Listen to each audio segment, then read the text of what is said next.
Maya Johnson had endured weeks of Derek Mitchell's bullying at Westfield High, just another new girl in the eyes of a high school kingpin.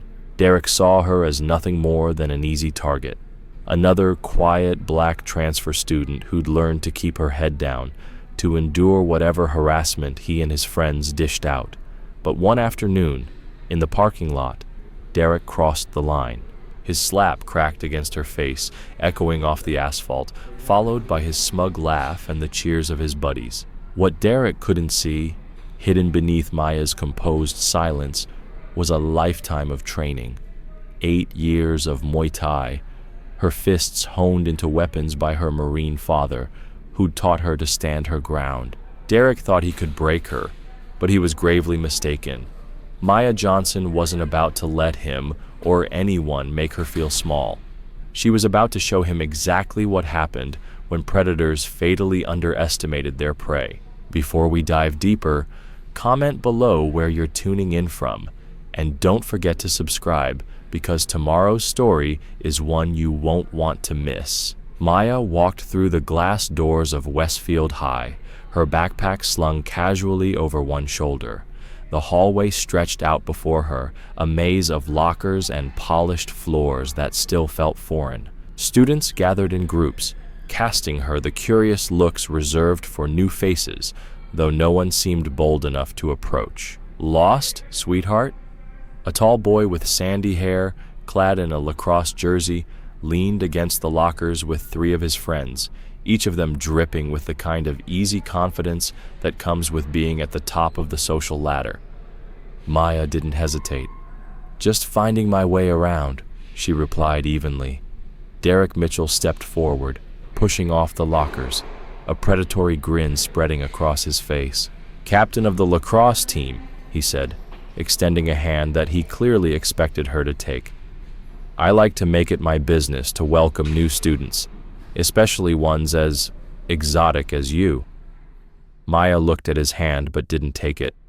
"Maya Johnson, and I'm not exotic, I'm just black." His friends chuckled, but Derek's grin didn't fade. "Feisty, I like that. Where'd you transfer from? Columbus? Big city girl, huh? Things are a little different here in Westfield. More traditional values, if you catch my drift." His eyes skimmed her body in a way that made her skin crawl. "Lucky for you, I'm a bit of a tradition myself. Been here since kindergarten. My family practically built this school." "How nice for you," Maya said, shifting her weight, ready to walk away. Derek blocked her path, stepping in front of her. "Hold up. I'm trying to be friendly here. Let me show you around. Introduce you to the people that matter. You don't want to make enemies on your first day." "I don't want to make friends either," Maya shot back, her jaw tightening as one of Derek's friends, a stocky boy with acne scars, let out a laugh. "She's got attitude, Derek. Maybe she needs a lesson in manners." Maya's eyes narrowed. She dealt with boys like Derek in 3 different schools, across 2 states. They always thought they owned the space they walked in. "Listen," Derek said, his voice lowering in a way he probably thought was charming. "I could be real good to you. Take care of you, like the good old days, you know?" His friends burst into laughter, and the hallway seemed to shrink around them. Maya could feel the weight of all eyes on her, the only black face in a sea of white, waiting to see how she'd respond. "I know exactly what you mean," Maya said, her voice cutting through their laughter. "And I'm not interested." She stepped around Derek, but he moved again, his arm shooting out to block her path, his body caging her in against the lockers. "Come on now, don't be like that. I'm trying to help you out here," Derek persisted, his voice a sickening mix of entitlement and condescension. "You don't have many friends yet. You need someone to show you the ropes." Maya looked up at him, her gaze steady. She'd been in tight spots like this before, but something about Derek's cocky smile twisted her stomach. It wasn't just predatory, it was a sense of ownership, like he truly believed she should be grateful for his attention. "Get your arm down," Maya said quietly. Derek leaned in closer. "Or what? You gonna tell the principal? My dad's on the school board. He's been there for 15 years. They're not going to believe some angry transfer student over a Mitchell." The bell rang, echoing down the hallway as students began to shuffle toward their classes, but Derek and his friends remained. "This conversation isn't over," Derek said, finally lowering his arm. "Welcome to Westfield, Maya Johnson. Hope you enjoy your stay." As they walked away, one of Derek's friends muttered, "She's going to be fun to break in." Maya stood still for a moment, watching them disappear into the crowd. She'd transferred 6 times in 4 years, thanks to her mother's job, and had learned to read people quickly. This wasn't just typical teenage posturing. Something darker was at play here. She pulled out her class schedule and started walking to her first period, the curious glances of other students following her as she went. Word would spread fast about the new girl who'd stood up to Derek Mitchell on her first day. Maya found her classroom and slipped in, taking a seat in the back corner where she could keep an eye on the door. As the teacher began taking attendance, Maya thought about Derek's words, traditional values, the old days. It was coded language, something she'd heard before. Her father had taught her how to throw a punch when she was 10, right after her first Muay Thai lesson. "Never start a fight," he'd said, "but always be ready to finish one." Maya Johnson had a feeling she might need to remember her father's advice sooner than she'd hoped. It started the very next morning. As Maya was pulling books from her locker, Derek Mitchell appeared beside her, leaning casually against the adjacent locker like he belonged there. "Morning, beautiful," he said, his voice dripping with arrogance. "Sleep well? Dream about me?" Maya didn't even glance at him. "Move." "Come on, don't be cold. I brought you a peace offering." Derek held out a banana with a grin. "Thought you might be hungry." Before Maya could respond, Derek's friends materialized behind him, snickering like they'd been waiting for this moment. Maya slammed her locker shut, trying to walk away, but Derek was relentless. "Hey, where are you going? I'm just trying to be nice here." Maya kept walking, trying to ignore him, but Derek stepped sideways, blocking her path to first period. The students in the hallway began to slow, sensing drama. "You know, most girls would be grateful for the attention. Derek Mitchell doesn't just talk to anybody." He laughed, his friends joining in. "Lucky me," Maya muttered under her breath, trying to step around him again. This time Derek let her pass, but she could feel his eyes burning into her as she walked away. Behind her, she heard him say to his friends, "Don't worry, she'll come around. They always do." By third period, Derek had somehow found Maya's schedule. He was waiting outside her chemistry class, that same predatory smile plastered on his face. "Maya, what a coincidence," he said, falling into step beside her as she walked. "I was just walking by. Your next class is on the other side of the building." Maya didn't stop walking. "How do you know where my next class is?" Derek smirked. "You've been asking about me. That's sweet." Maya's jaw clenched. She hadn't been asking about him. She had overheard 2 girls talking about Derek's schedule during lunch. Apparently, half the school knew his routines by heart. "I get it," Derek continued, his tone turning more condescending. "You're playing hard to get. It's cute, but you should know, I always get what I want." Maya stopped walking, her patience snapping. "What makes you think I'm something you can get?" Derek's smile faltered for a split second before it returned, wider than ever. "Everything's for sale, sweetheart. You just gotta find the right price." The next day, Derek was waiting by her car after school.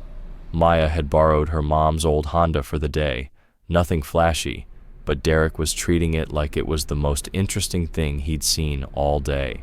"Nice ride," he said, running his hand along the hood as if he were appraising it. "Little beat up, but it's got character, like its owner." "Get away from my car," Maya snapped, her voice sharp.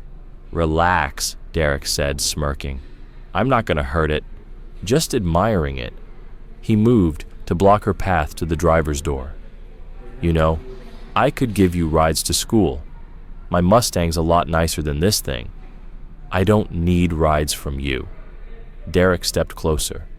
"What do you need then? Money? I got plenty. My dad owns 3 car dealerships." Maya's fist clenched, and she glared at him. Is that a threat? No, just facts, Derek said, his voice lowering. Things happen to people who don't fit in. Accidents, misunderstandings. He leaned closer, his voice turning sinister. But stick with me, and nobody will bother you. Maya unlocked her car and got inside, but Derek grabbed the door before she could close it. Think about it, he said, his voice sickeningly sweet. I'll make it worth your while. The harassment escalated over the next week. Derek showed up everywhere, outside her classes, in the cafeteria, by her locker. His comments became more explicit, and his accidental touches more frequent. He'd brush against her in the hallway, put his hand on her lower back when talking to her, stand just a little too close when she was at her locker. Maya tried to ignore it, but it was becoming unbearable. One day she decided to go to the guidance counselor, Mrs. Patterson. I need to report a problem with another student, Maya said, trying to keep her voice steady. Mrs. Patterson, a tired-looking woman in her 50s, barely looked up from her paperwork. What kind of problem? A student named Derek Mitchell has been following me, making inappropriate comments, touching me when I tell him not to.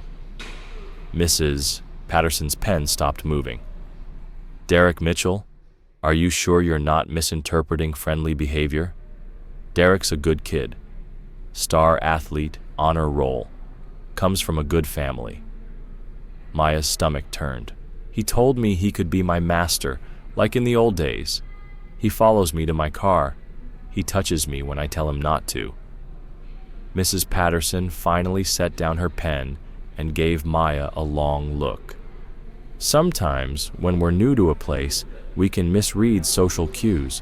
Boys here can be more forward than what you're used to. It's probably just his way of being welcoming. Welcoming? Maya repeated, incredulous.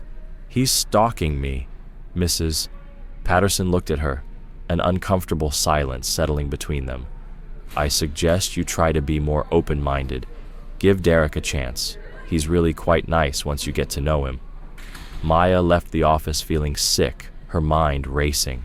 Meanwhile, across the school, Jake Santos watched her walk past his table in the library. His gaze followed Maya, noticing the tightness in her jaw. He recognized that look. He'd worn it himself after his own failed attempts to report Derek's group for bullying him. Jake had been at Westfield for 2 years, ever since his family moved from El Paso. Derek and his friends had made those years miserable, but Jake had learned to keep his head down, take different routes through the halls, and eat lunch in hidden corners. When he saw Maya standing her ground, part of him admired her refusal to back down, but another part of him feared what Derek would do to someone who kept saying no. On Friday, Derek cornered Maya by the gym doors after the last period. You've been avoiding me all week. That hurts my feelings, he said, his tone dripping with mock innocence. Good, Maya replied, her voice cold. Derek's smile faltered and turned icy. You think you're better than me? Better than this place? He took a step closer, his voice dropping low. Let me tell you something, Princess. You're nothing special. Just another what? Maya stepped closer, her voice dangerously steady. Derek's eyes gleamed with something darker, and for a moment it seemed like he might actually say it, but instead he flashed a wicked grin. You'll find out soon enough. Real soon, you're going to learn your place. Monday morning, Derek huddled with his friends by the trophy case, his grin spreading wider. Today's the day, boys. Little Miss Attitude is about to learn her place. What do you have planned? Asked Tyler, the stocky one with acne scars. Public humiliation, Derek replied, his voice dripping with venom. I'm going to make her beg for my attention, right in front of everyone. She thinks she's too good for me? Wait till she sees what happens to girls who don't show proper respect. Dude, you're going to get in trouble, said Connor, the tall, lanky one. For what? Derek cracked his knuckles with a smug grin. Flirting? My dad's on the school board, remember? Besides, it'll just look like playful banter to anyone watching. Tyler exchanged a glance with Connor, but said nothing. They'd seen Derek's idea of playful banter before. It always ended the same way. Derek spotted Maya at her locker and straightened his shoulders. "Showtime!" He strutted up to her, his usual entourage following closely behind. "There's my girl," Derek announced loudly. "Miss me over the weekend?" "I'm not your girl," Maya said without even looking at him. "Come on, don't be shy," Derek continued, moving closer. "Everyone knows we've got something special." His voice carried across the hallway, making sure everyone heard.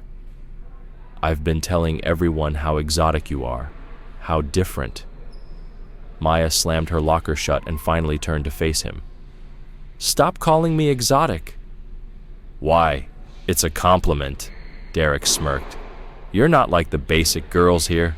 You've got that wild, untamed thing going on." His friends laughed behind him, and Maya noticed a small crowd beginning to gather. She could feel the weight of their eyes, all waiting for her to respond like some animal that needed breaking. "You want to know what's wild and untamed?" Maya's voice was steady, but her hands were shaking with fury. "Your breath. When's the last time you brushed your teeth or showered? You smell like a locker room that's been closed up all summer." Derek's smile faltered. "Hey now." "And speaking of basic," Maya continued, her voice growing louder, "let's talk about your personality. You've got the depth of a puddle and the intelligence of a brick. The only reason girls talk to you is because daddy's money buys you fake friends and a fake reputation." Derek's face was turning red. His friends shifted uncomfortably. "Your idea of flirting is calling girls exotic animals and talking about the old days like you're some plantation owner." "Newsflash, Derek. Those days are over. They're not coming back." Maya stepped closer, her voice rising with each word. "You're just a scared little boy who can't handle being told no. You think you're intimidating? You think you're special? You're nothing. You're a walking cliché with a trust fund and daddy issues. The most interesting thing about you is your car, and that's only because someone else designed it." By now, the crowd had grown larger.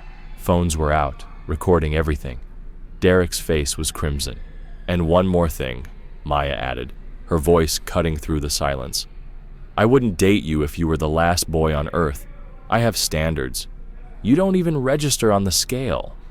Derek stood there for a moment, his mouth opening and closing like a fish. The laughter from earlier had died, replaced by uncomfortable silence. The students were looking at him with a mix of shock and barely concealed amusement. Derek felt the sting of humiliation burn through his chest, the acid of it sinking deep. This wasn't how it was supposed to go. He was supposed to break her, not the other way around. His friends were staring at him now, waiting to see what he would do next. "You think you're funny?" Derek forced a laugh that sounded more like a bark. "You think this is over? You just made the biggest mistake of your life." Maya turned to walk away, but Derek's voice followed her. "Nobody talks to me like that. Nobody." The rest of the day, Derek seethed. Every whisper in the hallway felt like mockery. Every glance was a judgment. By lunch, the video of Maya's verbal destruction had spread through the school like wildfire. "She got you good, man," Tyler said, trying to lighten the mood. "But hey, at least—" "Shut up," Derek snapped. "Just shut up." Derek barely heard his afternoon classes. All he could think about was Maya's voice slicing through him like a blade. The way students had looked at him afterward, the way some of them had actually smiled. By the time school ended, Derek's humiliation had curdled into rage. "We're going to fix this," he told his friends as they headed to the parking lot. "All of us. She wants to play tough? Let's see how tough she really is." Maya was walking to her car when they caught up with her. "Going somewhere?" Derek asked, his tone menacing. "We're not done talking." "Yes, we are," Maya said, keeping her pace. "No, we're not." Derek grabbed her arm and spun her around. "You embarrassed me in front of the whole school, made me look like a fool." "You didn't need my help with that," Maya shot back, her voice steady. Derek's grip tightened. You think you're so smart, so tough?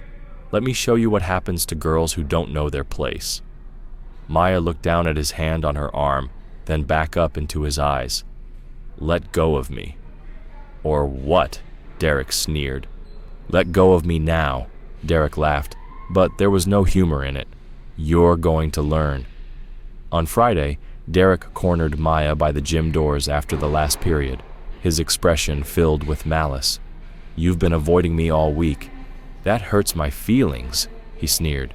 Good, Maya replied, her tone unwavering. Derek's smile faded, his gaze turning cold. You think you're better than me? Better than this place? He stepped closer, his voice low and dangerous. Let me tell you something, princess. You're nothing special. Just another what? Maya stepped in closer, her voice steady, but every muscle in her body tensed, ready for what came next. Derek's eyes gleamed with a threatening glint, and for a split second, it seemed like he might actually say it. But instead, he grinned, the smile barely reaching his eyes. Soon enough, you're going to learn your place. Monday morning, Derek gathered with his friends by the trophy case, his grin widening. Today's the day, boys. Little Miss Attitude is about to learn her place. What's the plan? Tyler, the stocky one with acne scars, asked. Public humiliation, Derek said, his tone dark and gleeful. I'm going to make her beg for my attention, in front of everyone. She thinks she's too good for me? Wait until she sees what happens to girls who don't show proper respect. Dude, you're gonna get in trouble, Connor, the lanky one, warned. For what? Derek cracked his knuckles. Flirting? My dad's on the school board, remember? Besides, it'll just look like playful banter to anyone watching. Tyler and Connor exchanged uneasy glances but said nothing. They'd seen Derek's idea of playful banter before. Derek spotted Maya at her locker and straightened his shoulders. Showtime? With his usual entourage trailing behind him, he strode up to her, a smug grin spreading across his face. There's my girl, Derek announced loudly. Miss me over the weekend? I'm not your girl, Maya said, not even looking at him. Come on, don't be shy, Derek taunted, moving closer. Everyone knows we've got something special. He raised his voice, making sure others heard. I've been telling everyone how exotic you are, how different. Maya slammed her locker shut and turned to face him, her voice cutting through the tension. Stop calling me exotic. Why not? Derek smirked, clearly enjoying the attention. It's a compliment. You're not like the basic girls here. You've got that wild, untamed thing going on. His friends laughed, and Maya could feel more students gathering, watching her like she was some animal to be tamed. You want to know what's wild and untamed? Maya's voice was steady, but her hands trembled with fury. Your breath. When's the last time you brushed your teeth or showered? You smell like a locker room that's been closed up all summer. Derek's smile faltered. Hey, now. And speaking of basic, Maya continued, her voice rising with each word, let's talk about your personality. You've got the depth of a puddle and the intelligence of a brick. The only reason girls talk to you is because daddy's money buys you fake friends and a fake reputation. Derek's face turned crimson. His friends shifted uncomfortably, but no one interrupted. Your idea of flirting is calling girls exotic animals and talking about the old days like you're some plantation owner. Newsflash, Derek. Those days are over. They're not coming back. Maya stepped closer, her voice louder now, growing stronger. You're just a scared little boy who can't handle being told no. You think you're intimidating? You think you're special? You're nothing. You're a walking cliché with a trust fund and daddy issues. The most interesting thing about you is your car, and that's only because someone else designed it. The crowd had grown larger. Phones were out, recording everything. Derek's face was now completely red with humiliation, and the students' reactions ranged from shock to barely concealed amusement. And one more thing, Maya added, her voice cutting through the stunned silence. I wouldn't date you if you were the last boy on Earth. I have standards. You don't even register on the scale." Derek stood there for a moment, his mouth opening and closing like a fish. The laughter from earlier had completely died down. The students were looking at him with a mix of shock and pity. Derek felt the sting of humiliation burn through him, but he refused to let it show. "You think you're funny?" Derek forced a laugh, but it sounded like a bark. "You think this is over? You just made the biggest mistake of your life." Maya turned to walk away, but Derek's voice followed her. "Nobody talks to me like that. Nobody." The rest of the day, Derek seethed with rage. Every whisper in the hallway felt like mockery. Every glance was a judgment. By lunch, the video of Maya's verbal takedown had spread like wildfire through the school. "She got you good, man," Tyler said, trying to lighten the mood. "But hey, at least—" "Shut up," Derek snapped. "Just shut up." Derek barely heard his afternoon classes. All he could think about was Maya's voice cutting through him like a blade, the way the students had looked at him afterward, some even smiling. By the time school ended, Derek's humiliation had turned into a burning rage. "We're going to fix this," he told his friends as they headed to the parking lot. "All of us. She wants to play tough? Let's see how tough she really is." Maya was walking to her car when Derek and his friends caught up with her. "Going somewhere?" Derek asked, his tone menacing. "We're not done talking." "Yes, we are," Maya replied, her voice calm but firm. "No, we're not." Derek grabbed her arm and spun her around. "You embarrassed me in front of the whole school, made me look like a fool." "You didn't need my help with that," Maya retorted, standing her ground. Derek's grip tightened. "You think you're so smart, so tough? Let me show you what happens to girls who don't know their place." Maya looked down at his hand on her arm, then up at his face. "Let go of me." "Or what?" Derek sneered. "Let go of me now," Maya demanded. Derek laughed, but there was no humor in it. "You're going to learn." The school servers had scrubbed the footage clean, replaced with an edited version that painted Maya as the unprovoked attacker. "Don't worry, son," Robert Mitchell said, hanging up the phone. "This will all blow over. That girl will think twice before messing with a Mitchell again." But Derek wasn't thinking about Maya's punishment. He was thinking about the moment her fist connected with his jaw, how she moved like she knew exactly what she was doing. None of his friends had ever fought back before. None of them had ever knocked him unconscious. 2 days into Maya's suspension, Jake Santos was sitting alone in the library eating lunch when he saw something that made his stomach drop. Derek and his crew were surrounding a freshman girl by the water fountain, close enough that Jake could hear every word. "Come on, Amy, don't be shy," Derek was saying, his jaw still swollen. "I just want to talk." "I need to get to class," the girl whispered. "Class can wait," Derek replied, backing her into the wall. "You know what happened to the last girl who was rude to me? She got suspended. Might even get expelled." Jake had seen this exact scene play out dozens of times over the past 2 years, different victims, same predator. But watching it happen again so soon after Maya's suspension made him feel sick. "Please, I just want to go to class," the girl pleaded. "See, that's not how this works," Derek said. "You show me some respect, maybe smile a little, and then we can talk about letting you go." Jake stood up without thinking. "Hey!" Derek turned, annoyed by the interruption. "What do you want, Taco Boy?" "Leave her alone," Jake said, his hands shaking with barely contained anger. Derek laughed. "Or what? You gonna call your girlfriend Maya? Oh wait, she's suspended for being a violent thug." Jake's jaw tightened, but he didn't back down. "Just leave her alone." "You're right," Derek said, stepping away from the freshman. "Amy can go, but you and I need to have a conversation." The freshman girl fled without looking back. Derek's friends quickly moved to surround Jake, who suddenly realized he'd made a terrible mistake. You think because Maya sucker punched me, that makes you tough too? Derek sneered, grabbing Jake by the shirt and slamming him against the lockers. Let me explain something to you. That girl got lucky. It won't happen again. Jake struggled to pull away, but Derek's grip tightened.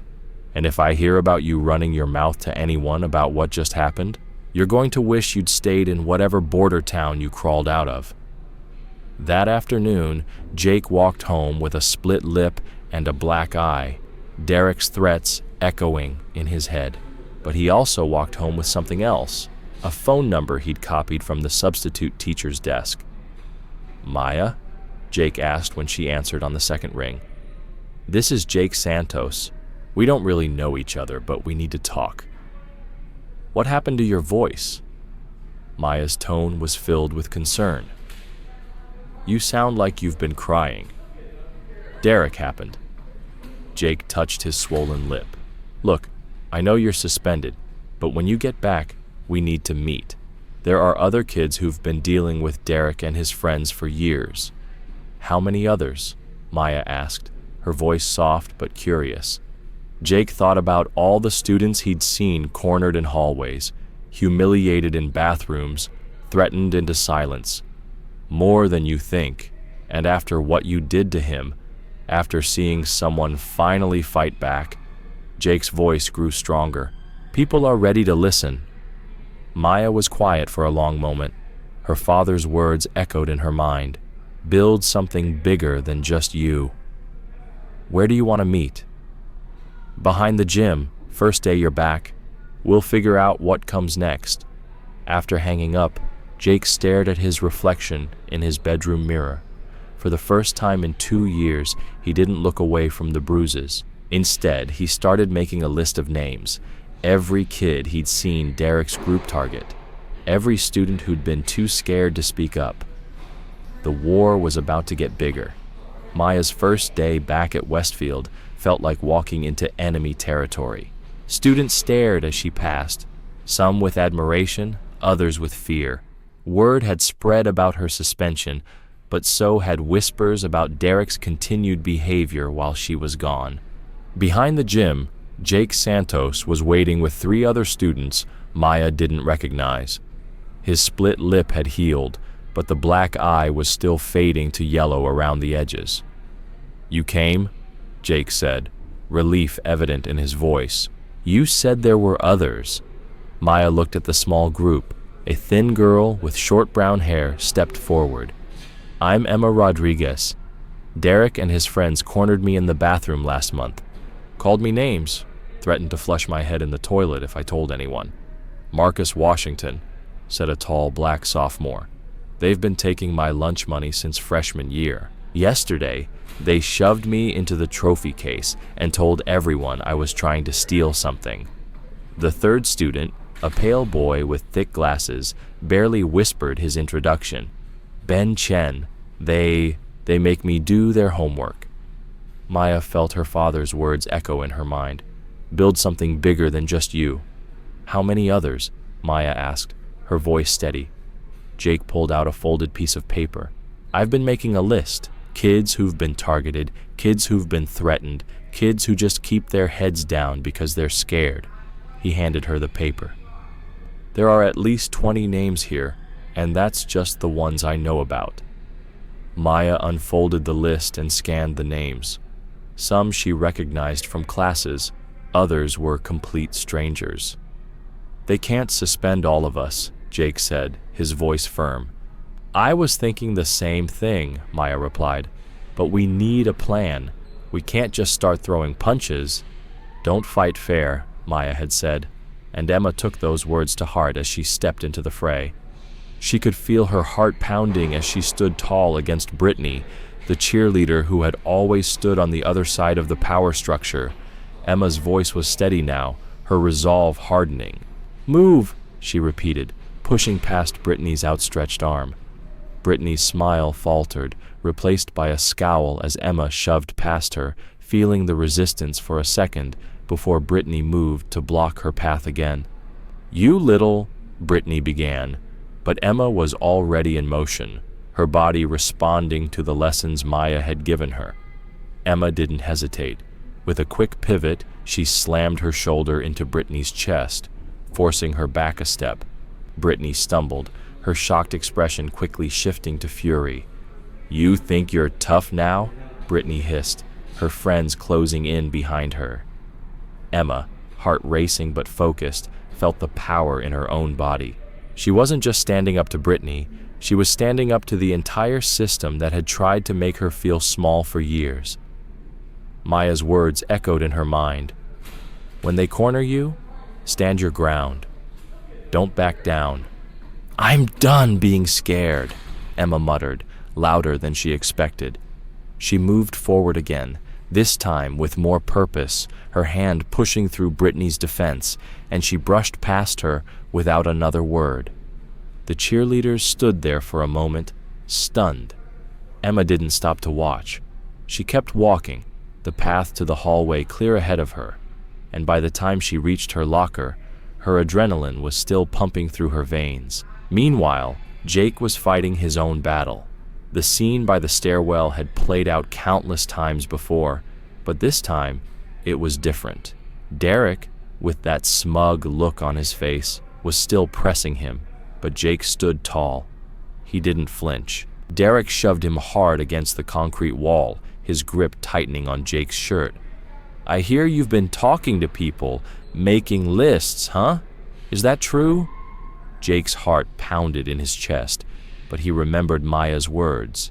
"Don't fight fair. Go for whatever it takes to get away safe." "I don't know what you're talking about," Jake replied, trying to sound calm, but the nerves were still there. Derek wasn't buying it. He grabbed Jake's shirt and slammed him back against the wall. "Don't lie to me, Taco Boy. You and that psycho girl have been recruiting losers for your little club." Jake didn't hesitate. Without thinking, he drove his knee up into Derek's groin with all the strength he had. Derek gasped, stumbling back, his grip loosening for just a moment. That was all Jake needed. "Let go of me," Jake snapped, his voice now filled with anger. Derek doubled over, wheezing, but Jake was already moving, running toward the hallway where teachers might hear him, where he might find a little safety. Derek called after him, but Jake didn't stop. He couldn't stop now. Meanwhile, Emma was still walking the halls with a new kind of confidence. When the three senior girls cornered her by the bathroom, Emma's stomach twisted with the familiar fear she had felt countless times before. But she wasn't that girl anymore. "You're Emma, right?" the lead girl, Brittany, sneered, leaning in. "I'm friends with Derek." Emma tried to move past her. "Okay, not so fast." Brittany blocked her, her smile icy. "Derek told me you've been spreading lies about him. That's not very nice." "I haven't said anything that isn't true," Emma said, her voice rising, but she felt the familiar anxiety creeping in. "See? That's the problem," Brittany said, stepping closer, her eyes cold.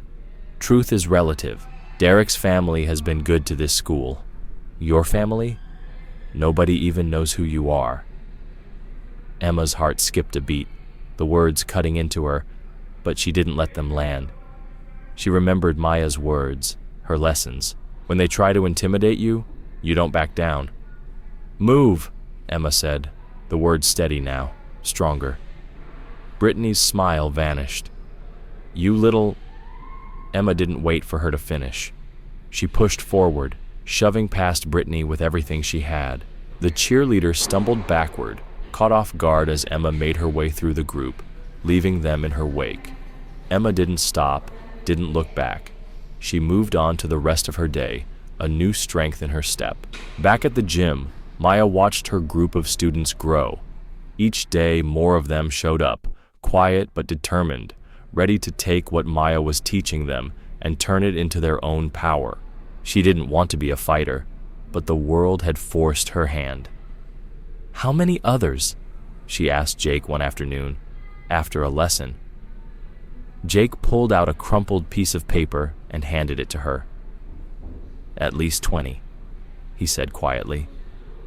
"And that's just the ones I know about." Maya took the paper, scanning it, her heart heavy but resolute. This wasn't just about her anymore. This was about everyone who had been too scared to speak up. They couldn't stop now. They weren't going to back down. The battle lines were drawn. The war was just beginning. Maya took a deep breath, her eyes scanning the faces around her. The fear was still there. She could see it in their eyes, but so was the resolve. They were all scared, but now they knew they weren't alone. "If someone gets seriously hurt," Maya said slowly, her voice calm but firm, "it'll be on them, not us. But I promise you, we won't let them hurt us. We'll protect each other. Every time they come for one of us, we'll stand up for each other. Together, they can't break us." Her words hung in the air, thick with the weight of what they were about to do. For a moment, no one moved, no one spoke. But then, slowly, one by one, the group began to nod, each person silently agreeing to the unspoken promise that they would fight together. They would stand together. Maya's voice rose as she continued. "We've been broken by fear for too long, but fear doesn't get to control us anymore. Derek and his crew can't keep pushing us around. If we don't fight back, we're letting them win. This is bigger than just standing up to them. This is about making sure that when they leave here, they know that we're not the ones who are weak. They're the ones who were weak." A quiet murmur ran through the group, the first signs of real unity spreading among them. Maya felt the shift. They were no longer just a ragtag group of bullied kids. They were a force, a united front that was starting to believe in their own power. "You all have been suffering in silence for too long," Maya continued, pacing slowly in front of them. "But no more. Derek's strength only comes from the fear we let him create, but that stops today." A hand shot up from the back. It was Terrell, the junior who'd been quiet up until now. "My little sister starts here next year. She's tiny, barely 5 tall. If Derek's still here when she arrives..." His hands were clenched into fists. "I can't let that happen."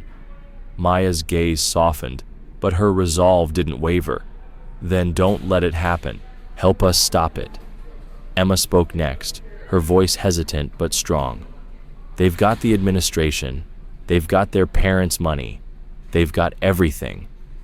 Jake, who'd been standing quietly by Maya's side, stepped forward. "They don't have numbers. We do. There are more of us than there are of them. There always have been." Maya nodded. "Exactly. The only reason Derek has power is because we let him have it. We gave him that power every time we scattered. We let him pick us off one by one. But not anymore." The room was electric now, a buzz of energy filling the air. Maya stepped back to the center of the group, her voice unwavering. "From now on, when Derek or his friends come after any of us, we don't run. We don't hide. We stand together and we fight back."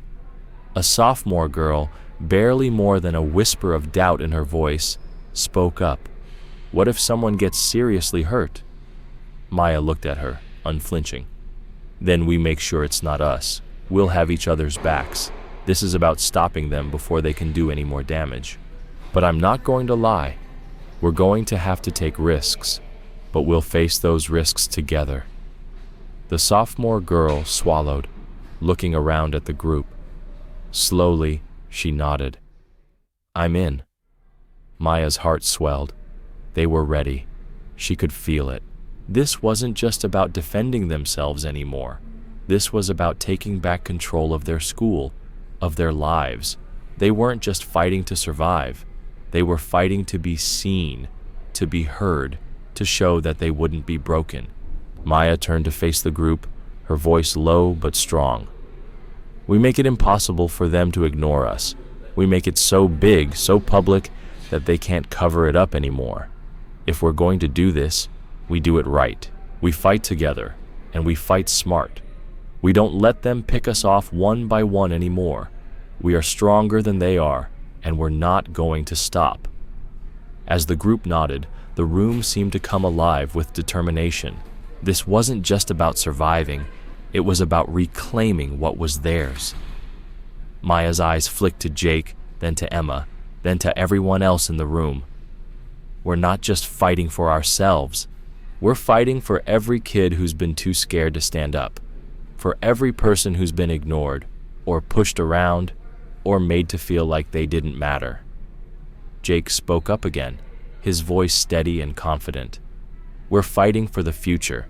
We're fighting for everyone who comes after us, so that when they walk through these halls, they don't have to be afraid anymore. The group stood taller now, their shoulders squared, their faces set with resolve. Maya knew they were ready, and when the battle came, they would face it together, stronger than ever before.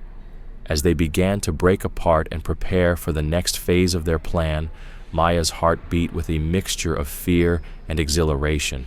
This was the fight of their lives, and they were going to win it. Maya's expression hardened as she spoke, her voice low but full of conviction. People are already getting hurt every day.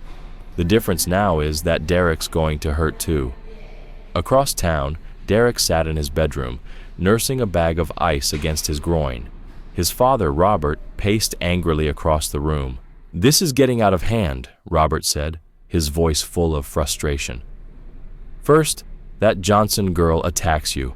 Now, other students are getting aggressive. The school needs to crack down harder." Derek, still in pain, dismissed his father's concerns with a wave of his hand.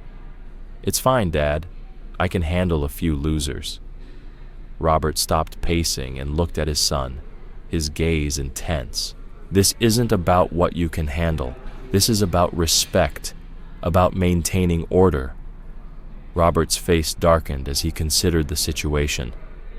Maybe it's time to involve the police, file assault charges against some of these kids. Derek hesitated, the idea of watching Maya get arrested appealing, but it felt like a concession. It would feel like admitting defeat, like he couldn't handle his own battles. "Not yet," Derek said. "Give me a few more days." Back at the shed, Maya was wrapping up her speech to the group, the gravity of the situation weighing heavily on her shoulders.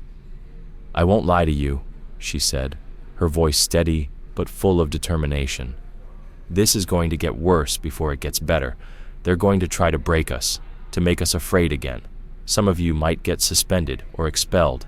Some of you might get hurt." The group exchanged nervous glances, but no one left. They were all in this together now. "But here's what I know for sure," Maya continued, her voice rising with passion. "We're already hurt. We're already broken. We're already afraid. The only difference is now we're going to make them feel it too." She scanned the room, making eye contact with each person. "Anyone who wants to leave can go right now. No judgment, no hard feelings. But if you stay, you're committed. We protect each other. We fight for each other. And we don't stop until Derek and his friends are finished." Bench Chen stood up slowly, his hands trembling but his voice steady. "I'm tired of being afraid." One by one, the others stood up. Emma, Marcus, Terrell, Jake, until all 23 students were on their feet. "Then let's make them afraid," Maya said, her voice cutting through the tension in the air. As the group dispersed into the evening darkness, Maya felt the weight of leadership settling on her shoulders. These weren't just fellow victims anymore. They were soldiers in a war she had started, and wars, she was beginning to understand, always had casualties. The question was whether she could live with the ones that were coming. Wednesday morning erupted into chaos. Derek's football recruit struck first, cornering Ben Chen in the bathroom before first period. But this time, Ben wasn't alone. Marcus and 2 other students burst through the door just as the attack began.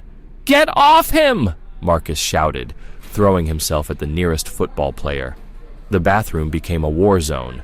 Fists flew, bodies slammed against tile walls. The sound of fighting echoed through the hallways. Other students gathered outside, some filming, others running to get teachers. By the time security arrived, 3 football players were on the ground, and Ben stood, bloody but victorious, supported by his friends. What happened here? Mr. Walsh, the head of security, demanded. They attacked us, Marcus panted, wiping blood from his nose. That's not what I saw, said Chad, the linebacker struggling to his feet. These kids jumped us for no reason. Within an hour, 5 of Maya's group were suspended, but word of their victory spread like wildfire. For the first time, Derek's people had lost a fight. At lunch, Derek's table was noticeably quieter. His remaining allies kept glancing around nervously, as if expecting another attack. This is getting out of control, Tyler muttered, picking at his sandwich. Maybe we should back off for a while. Back off? Derek's voice was sharp enough to cut glass. You want to let these losers think they can beat us? Tyler shrugged, not wanting to provoke Derek any further. Maybe. Maybe what? Derek stood up abruptly, his chair scraping against the floor. Maybe we should let Maya Johnson turn this whole school against us.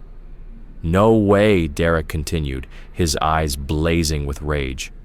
Tonight, we end this. Meanwhile, Maya sat with her remaining group in the library, trying to process what had happened. 5 suspensions. Emma said quietly, Ben, Marcus, Terrell, and 2 others, gone. But they won, Jake pointed out. Derek's football players got destroyed. And now they'll come back twice as hard, Maya said grimly. She felt responsible for every bruise, every suspension, every escalation. This is my fault. No, came a new voice. Maya turned to see Sarah Kim, a quiet junior she barely knew, sitting at their table. This is Derek's fault. It's always been Derek's fault. Sarah sat down uninvited, her presence unexpected, but solid. I've been watching this war from the sidelines, and I can't stay quiet anymore. Derek and his friends cornered my friend Jasmine last month, made her cry, made her skip school for a week. Maya's brow furrowed. Why didn't you do anything then? Same reason everyone else doesn't. Sarah's voice grew stronger. Fear. But watching you all fight back, watching Ben stand up to those football players, I realized I'm more afraid of staying quiet than I am of fighting. Maya felt a spark of hope. How many others feel like you do? Sarah smiled, just a little. More than you think, a lot more. That afternoon, Derek gathered his remaining forces in the parking lot. Word had reached him about Sarah Kim's defection, and he was furious. They're recruiting faster than we can shut them down, Derek told his assembled group. Time for a new strategy. What kind of strategy? Asked Connor. Derek's smile was cold and calculating. The kind that sends Maya Johnson to the hospital. Maya's gaze sharpened as she addressed the growing crowd in the maintenance shed. More than 30 students had shown up, emboldened by their victory in the bathroom, but Maya could see the fear in their eyes. They wanted to fight, but they weren't prepared for the storm Derek would bring. We need to be smarter, Maya said, her voice commanding. No more small skirmishes. If we're going to do this, we do it big. What do you mean? Sarah asked, her voice filled with concern. Maya scanned the room, seeing a mix of determination and anxiety. These students had joined her cause, but the gravity of what was coming was beginning to sink in. Tomorrow morning, Derek's going to try something big. I can feel it, so we'll be ready for him. Her words were heavy with the weight of command. All of us together, in the main hallway where everyone can see. Ben's replacement, Alex, a sophomore, looked pale. You want us to fight in front of the whole school? I want us to win in front of the whole school, Maya corrected. I want every student, every teacher, every administrator to see that Derek Mitchell doesn't run Westfield High anymore. Jake stepped forward, his brow furrowed. What if they bring weapons? Maya's expression darkened. Then we better make sure we're ready for anything. As the meeting broke up, Maya felt the familiar weight of responsibility press down on her. Tomorrow would either end Derek's reign of terror or it would destroy everything she'd built. Either way, there would be no going back. Later that night, Derek made a phone call that would change everything. "Dad, I need to ask you a favor," he said, his voice cold. "It's about that Johnson girl and her gang. Things have gotten complicated." The war was about to escalate beyond a school fight. Maya had no idea what was coming. Thursday morning arrived like a storm front. Maya reached school early, positioning herself and her core group in the main hallway before most students had arrived. They had agreed on a simple plan: stay together, don't start anything, but be ready for everything. By the time first period started, the tension in the air was thick.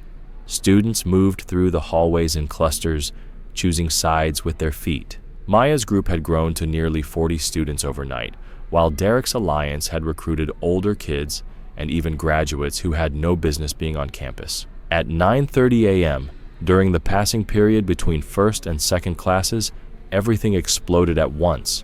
It started when Derek's football recruits cornered 3 freshmen who had been sitting with Maya's group at lunch. What should have been another isolated attack became the spark that ignited the fuse. "Get off them!" Sarah Kim screamed from across the hallway. Suddenly, everyone was moving. Maya's people rushed to help the freshmen, while Derek's allies moved to intercept them. Within seconds, the main hallway erupted into complete chaos. Bodies slammed into lockers. Textbooks flew through the air.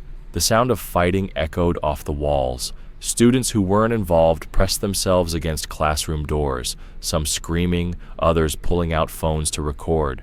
Maya found herself fighting 2 seniors at once, using the confined space of the hallway to her advantage. She kicked one into the trophy case, sending glass exploding across the floor, then spun to catch the second with an elbow to the jaw. Across the hall, Jake was grappling with Tyler, while Emma and 3 other girls had Brittany pinned against the wall. The cheerleader was scratching and biting like a wild animal, screaming obscenities that would have gotten her expelled if anyone in authority actually cared. "This is insane," Ben shouted over the noise, ducking a thrown textbook. More students poured out of classrooms, some joining the fight, others just getting caught up in the violence. The riot was spreading beyond the original combatants as onlookers got pulled into the chaos. Derek appeared through the crowd, his face twisted with rage. "Maya, this ends now." But before he could reach her, a fire alarm began blaring. Someone had pulled it during the chaos, and now sprinklers were activating throughout the building. Water rained down on the fighting students, making the floor slippery and dangerous. Several people went down hard on the wet tile, but the fighting didn't stop. "Everyone stop!" A teacher's voice cut through the noise, but no one was listening anymore. Maya slipped on the wet floor and went down immediately, rolling to avoid a kick from one of Derek's recruits. She swept his legs and sent him crashing into a group of lockers. The riot had taken on a life of its own. Students who had never been involved in the original conflict were throwing punches, settling old scores, or just getting caught up in the violence. The careful battle lines Maya and Derek had drawn had dissolved into pure chaos. Through the sprinkler rain and the screaming, Maya caught sight of Principal Anderson standing at the far end of the hallway, his face pale as he spoke rapidly into a phone. "We need immediate assistance," Maya heard him say. "Multiple fights, property damage, complete loss of control." Maya realized that this was exactly what Derek's father had been waiting for, an excuse to bring in outside forces to crush her movement permanently. A window shattered as someone was thrown against it, glass joining the water on the floor, making footing even more treacherous. Several students were bleeding now, though Maya couldn't tell if it was from punches or cuts from the debris. Maya looked around, searching for her friends in the chaos. Jake appeared beside her, his shirt torn, his lips split. "We need to get out of here," he said urgently. "No!" Maya shouted back over the noise. "We can't run now." Maya stood still, her chest heaving with exhaustion as she looked down at Derek's unconscious body, his face battered and bloodied. The chaos around her was a far cry from the organized fight she had imagined when she first stood up against him. The fight, the riots, the anger, it had all led to this moment, but it had spiraled out of control. This wasn't the justice she had envisioned. This wasn't a victory. This was exactly what Derek's father needed to justify whatever he had planned. The sirens outside grew louder, cutting through the madness in the hallway. Police cars surrounded the school, officers in riot gear preparing to enter. News vans pulled up to the front of Westfield High, reporters scrambling to cover the latest developments. Parents, too, were on their way, many of them unaware of the full extent of the chaos, but eager to find out what had happened to their children. Among them, Robert Mitchell sat in his Mercedes, a satisfied smile on his face as he spoke into his phone. "Yes, it's exactly what we discussed," he said, his voice cold. "Gang violence, property damage, a complete breakdown of order. Maya Johnson has turned a peaceful school into a war zone." But Robert wasn't the only one making calls. Lisa Johnson was racing toward the school, her hands shaking as she dialed Marcus's number. "Marcus, something's happened at Maya's school. There's been a fight, a big one. The police are there. I'm on my way." Marcus' voice crackled through the speaker. "I'm already heading there, Lisa. Stay safe." Inside the school, the hallway was still flooded with chaos. The sprinkler system had soaked the place, turning the floor into a slippery battlefield. Broken glass and scattered belongings littered the floor. Some students had fled, while others cowered against the walls, unsure of what was coming next. Maya and Derek were still fighting, brutally, relentlessly. Derek had landed several good hits, and Maya's left eye was swelling shut, but she was relentless. Derek, too, was struggling. His nose was clearly broken, and he was favoring his right side, where Maya had repeatedly targeted his ribs. "You destroyed everything!" Derek screamed, his voice filled with rage. "This school was perfect before you came here." Maya blocked his punch and delivered one of her own, a powerful strike to his solar plexus. "Perfect for who? For you and your friends?" While everyone else suffered, Derek staggered backward, gasping for air. His words trembled with desperation. "My family built this place. We made it what it is. You made it a nightmare." Maya advanced, her gaze hard. "For kids like Jake, for kids like Emma, for kids like Ben, you made their lives hell because you could, because they deserved it." Derek's voice cracked, a blend of disbelief and desperation in his tone. "Because that's how the world works. Some people matter, and some people don't." Maya's next punch caught Derek square in the jaw, the same spot where she'd first hit him weeks ago. This time, Derek didn't get back up. He crumpled to the floor, blood pooling beneath him as the water mixed with his blood, spreading across the tile. The heavy sound of boots echoed from the entrance. The police had arrived. Maya didn't need to hear the commands to know what was coming. "Everyone on the ground! Hands behind your heads!" The voice of an officer boomed through the hallway, cutting through the chaos. Maya looked down at Derek's unconscious form, her mind racing. The destruction was everywhere. Broken glass, flooded floors, scattered belongings. Students, some scared and some confused, pressed themselves against the walls, fear evident in their eyes. Maya felt a mix of exhaustion and resolve wash over her. This wasn't the victory she had imagined, but as she looked around, she knew one thing.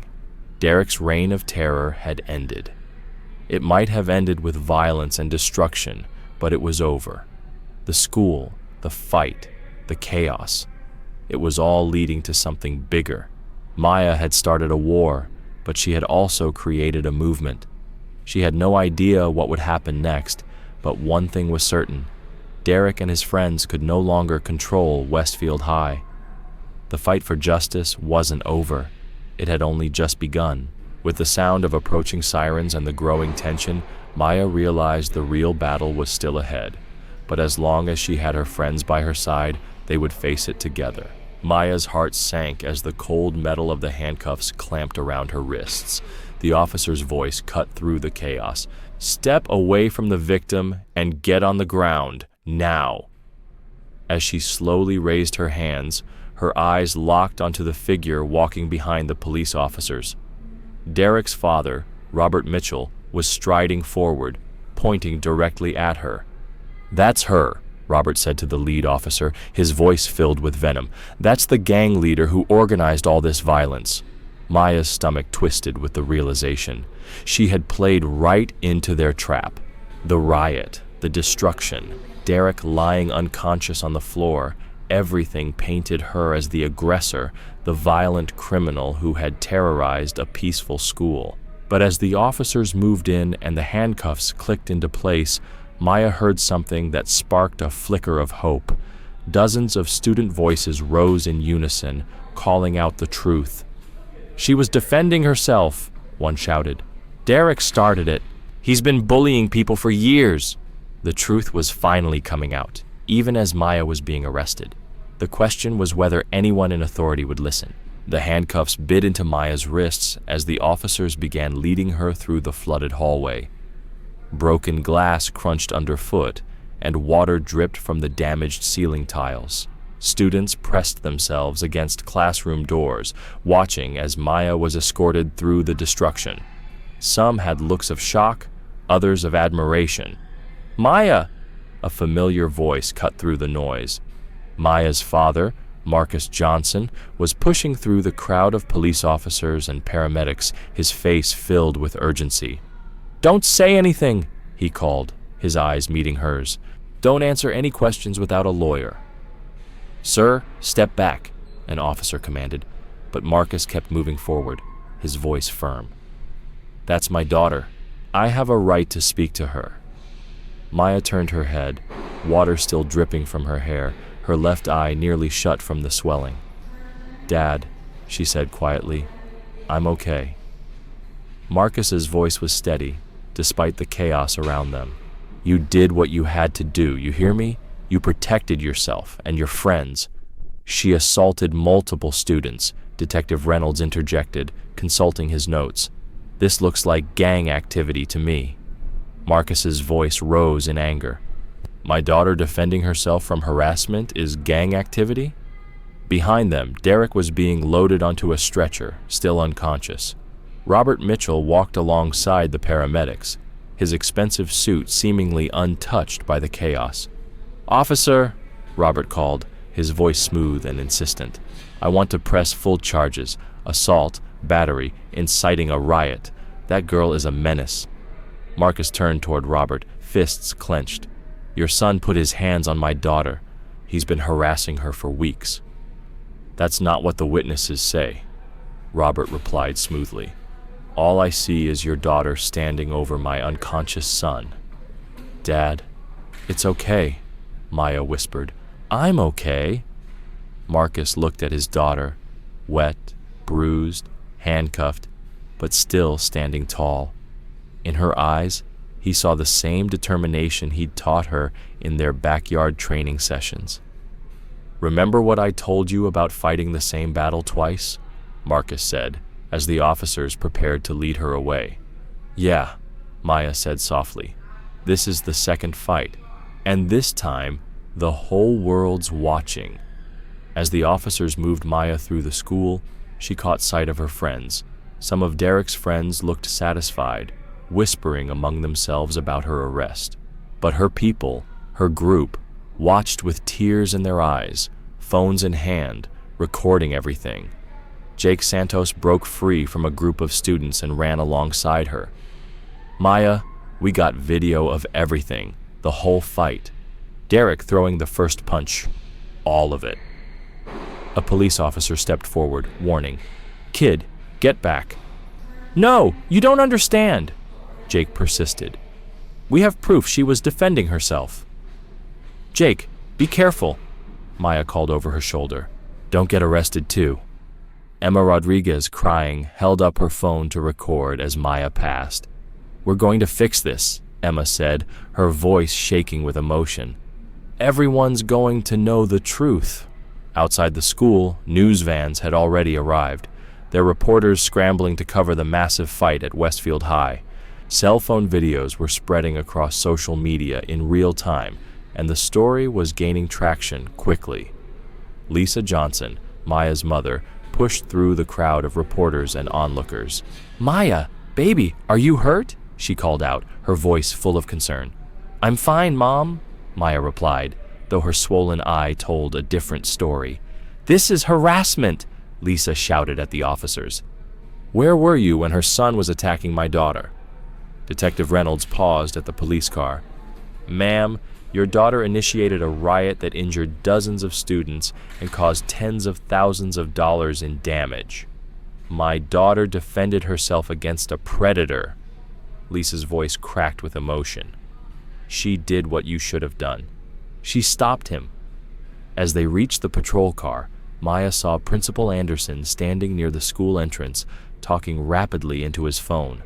For a brief moment, his eyes met hers, and Maya saw something unexpected: shame. "Maya Johnson," Detective Reynolds read from his notes as he opened the car door. "You're being charged with assault and battery, inciting a riot, and conspiracy to commit violence. You have the right to remain silent." Maya barely heard the Miranda rights as she watched her friends through the car window. Jake was organizing students to upload their videos.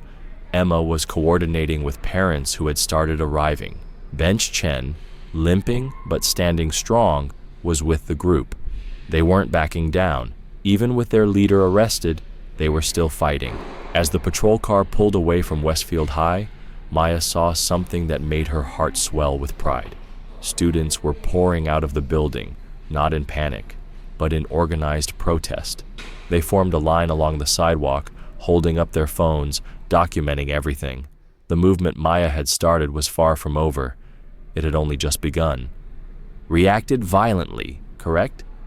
Derek's lawyer guided the narrative, his voice smooth, as he painted Derek as the victim in the confrontation. "Yes," Derek said, his voice shaky but controlled, his eyes never meeting Maya's. "I tried to talk to her, but she attacked me without warning. It was like she was planning the whole thing."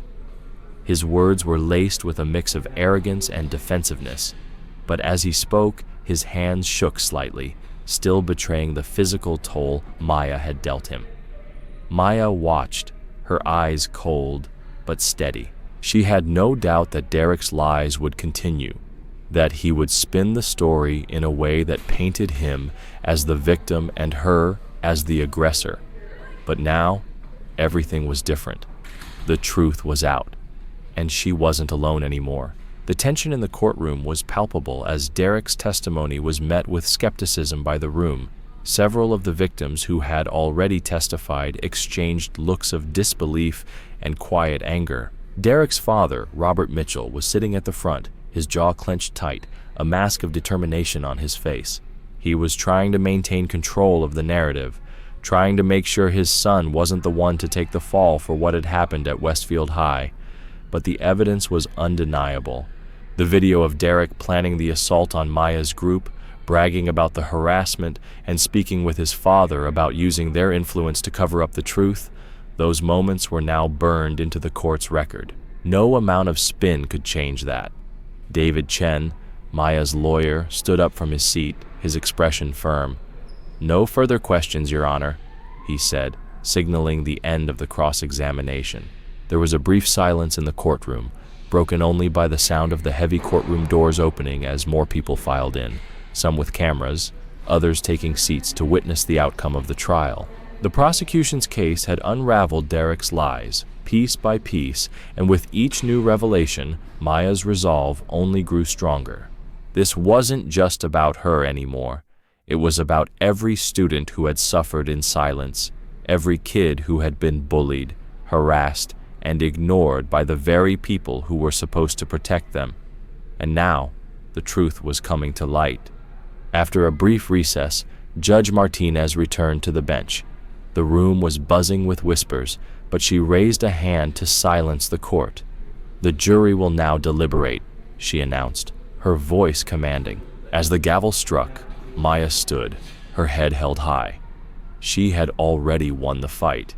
She'd faced down Derek and his father, and now the world would know what they had tried to cover up. Outside the courthouse, The protesters still lined the steps, their voices chanting Maya's name, their signs declaring "Justice for Maya" and "Stop protecting bullies." Marcus stood with them, his face resolute as he watched his daughter's fight become something much bigger than he ever anticipated. 3 weeks ago, it had started as a fight for justice in a school that had turned its back on her. Now, it was a movement, and Maya Johnson was no longer just a student at Westfield High. She was a symbol of resilience, of truth, and of the power of standing up against the forces that tried to keep others down. As Maya exited the courtroom, surrounded by her friends and supporters, she felt the weight of everything she had fought for. She had come to this battle alone, but now she was leaving with an army of people who believed in her. Together, they had turned the tide.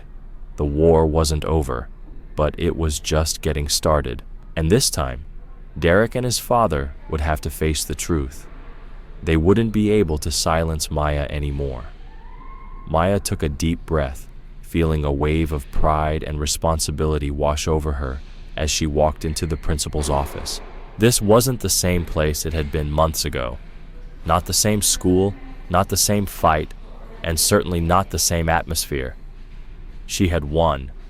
Not just the legal battle, but something far bigger, something that could ripple across schools everywhere. As she entered the office, Coach Rivera looked up, smiling warmly. "Maya, sit down," she said. "I wanted you to meet some people." Maya took the seat, surprised to see Ben Chen and Marcus Washington already there, along with a few other students she didn't recognize. These students were different. They weren't from Westfield. They were from other schools, some even from far away. Samantha, a girl who looked a little older than Maya, smiled at her. "We heard about what you did here," she said, her voice filled with awe. "We want to do the same thing at our school." Maya blinked, momentarily taken aback. "You want to do what?" "We want to stand up to the same kind of bullying, the same kind of system that lets people like Derek get away with it," Samantha explained, her eyes burning with the same fire that had driven Maya all along. Maya looked around at the others, each of them nodding in agreement. These students had come here with a purpose, much like Maya had once done. They were standing at the edge of their own battles, ready to make change, just as she had. "I don't know if you realize it," Ben spoke up, "but what you did here has changed the way people think about standing up for themselves. You made it okay to fight back." Marcus, who had stood by her side from the beginning, nodded in agreement. "What you started is bigger than just this school, Maya. You've sparked something. People are listening." Maya leaned back in her chair, the weight of what she had done finally hitting her. She'd fought for herself, for her friends, and for every student who had ever been silenced or ignored. But now, this movement had become something more.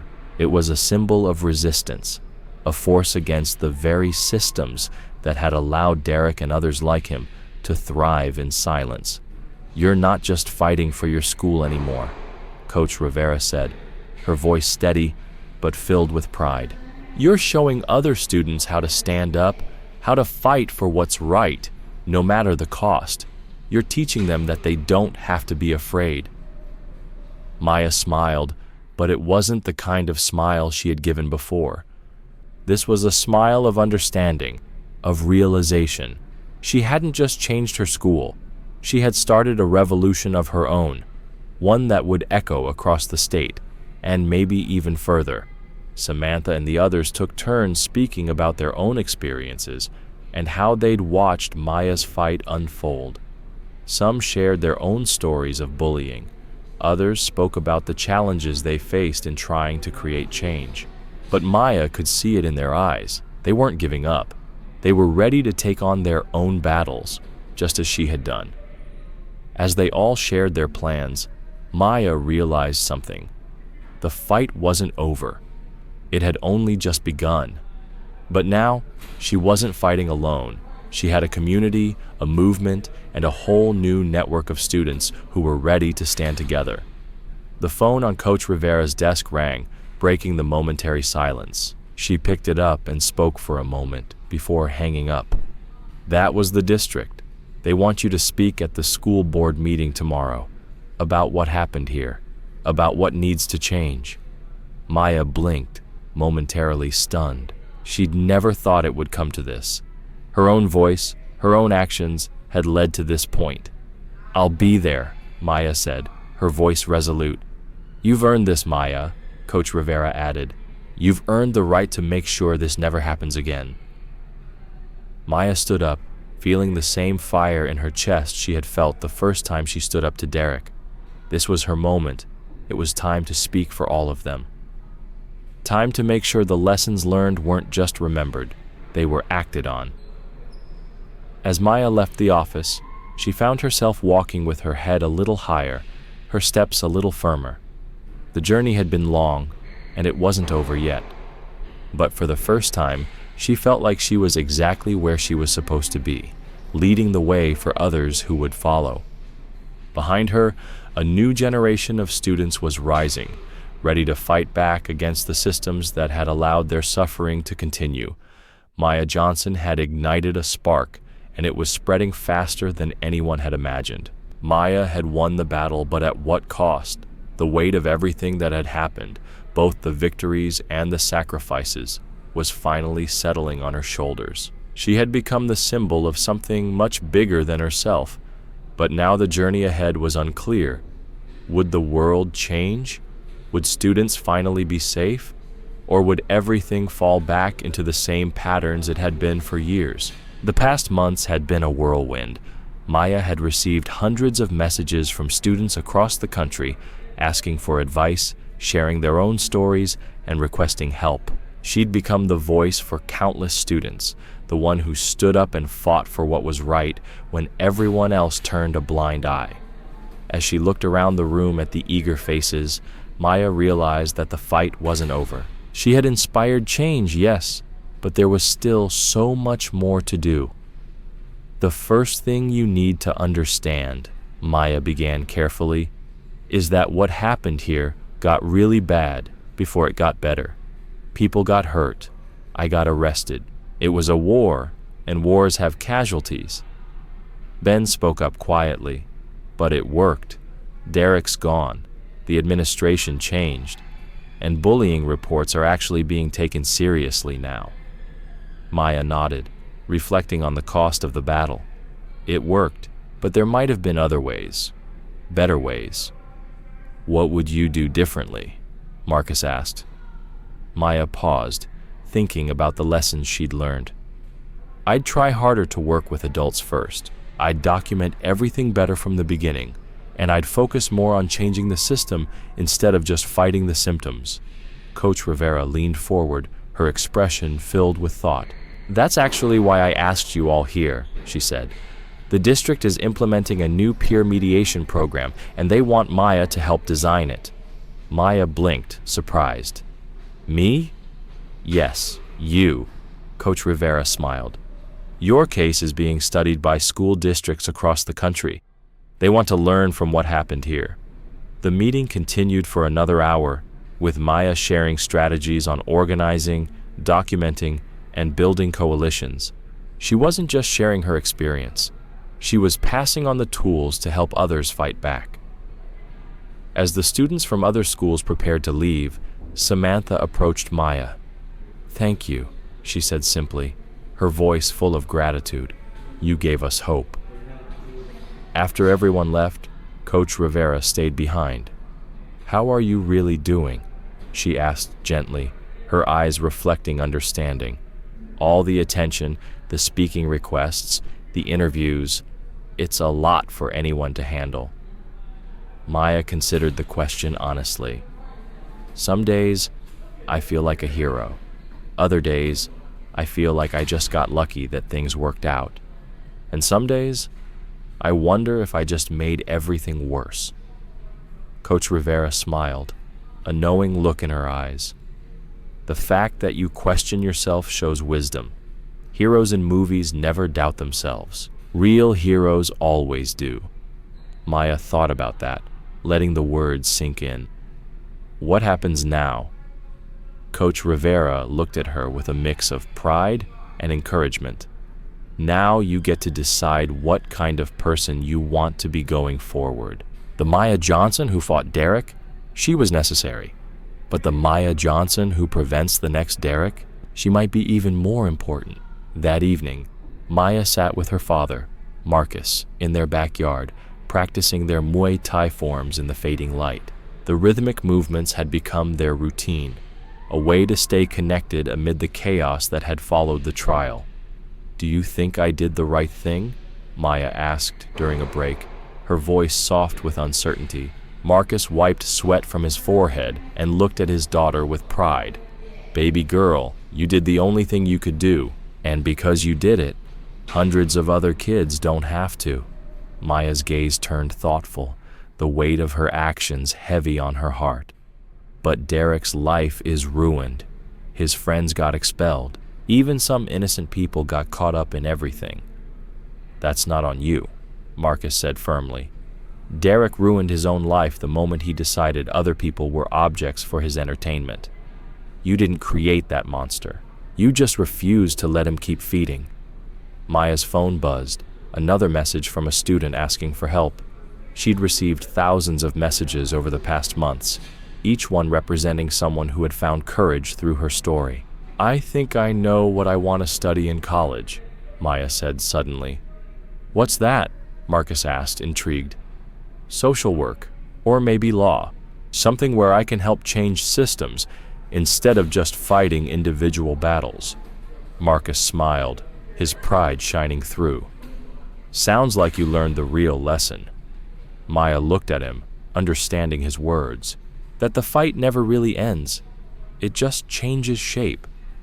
As summer approached, Maya reflected on everything that had changed.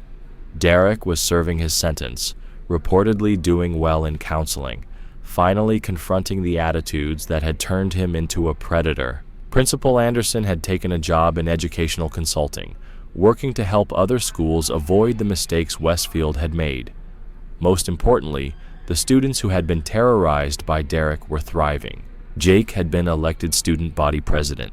Emma was starting a peer counseling program. Ben had found his voice and was applying to debate programs for college. The ripple effects of Maya's actions extended far beyond Westfield High. Maya's story had inspired policy changes in dozens of school districts, and the Maya Johnson Act was being debated in the state legislature, a bill requiring schools to have independent oversight for bullying complaints and real consequences for administrators who ignored them. On graduation day, Maya stood at the podium as valedictorian, looking out at her classmates and their families. "When I transferred to Westfield High 8 months ago," she began, "I just wanted to finish school quietly and move on with my life. I never wanted to become the center of a movement or the face of student activism." She paused, seeing Jake and Emma in the audience, both grinning broadly. But sometimes life doesn't give you the choice to stay quiet. Sometimes the right thing to do is the hard thing, the scary thing, the thing that changes everything. Her voice grew stronger. "We learned that standing up to bullies isn't just about throwing punches. It's about refusing to accept injustice as normal. It's about protecting people who can't protect themselves. And it's about believing that change is possible, even when the whole system seems designed to prevent it." The audience erupted in applause, and in the crowd, Maya saw her parents beaming with pride, Coach Rivera nodding approvingly, and dozens of students whose lives had been changed by the events of the past year. As Maya walked across the stage to receive her diploma, she thought about Derek, hoping he was finding his own path to redemption. She thought about all the students who'd contacted her for help, and the responsibility she felt to continue fighting for them. But mostly, she thought about the future, college, law school, and a lifetime of work to ensure that what happened at Westfield would never happen again. The war was over, but the real work was just beginning.